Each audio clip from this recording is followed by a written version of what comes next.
لیکن اب صوبائی حکومت نے ایک نوٹیفیکیشن جاری کیا ہے. یہ notification directorate of curriculum and teacher education ایبٹ کی طرف سے جاری ہوا ہے اور یہ جاری ہوا ہے 17 اکتوبر 2019 کو. اور اس نوٹیفیکیشن میں کہا گیا ہے کہ نیکسٹ سیشن سے یعنی 2020 سے نظامی امتحانات میں 50 نمبروں کا مطالعہ قرآن حکیم کا پیپر ختم کر دیا گیا ہے اور جو مطالعہ قرآن حکیم کا نصاب ہے کتاب ہے اس کو بھی ختم کر دیا گیا ہے.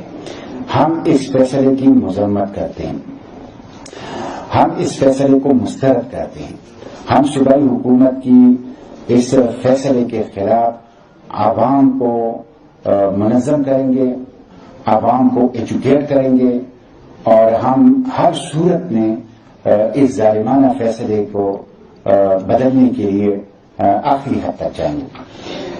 کانسٹیٹیوشن آف پاکستان کے اندر لکھا گیا ہے کہ اسٹیٹ ریلیجن اسلام ہوگا اور ریاست کی یہ ذمہ داری ہوگی کہ وہ مساجد کا مدارس کا کی حفاظت کریں گے, قرآن پاک کی اشاعت کا انتظام کریں گے, عربی زبان کی سیکھنے اور ترویج کا انتظام کریں گے اور ایک ایسا ماحول مملکت پاکستان میں عوام کو فراہم کریں گے جہاں لوگ قرآن سنت کے مطابق زندگی گزار سکیں.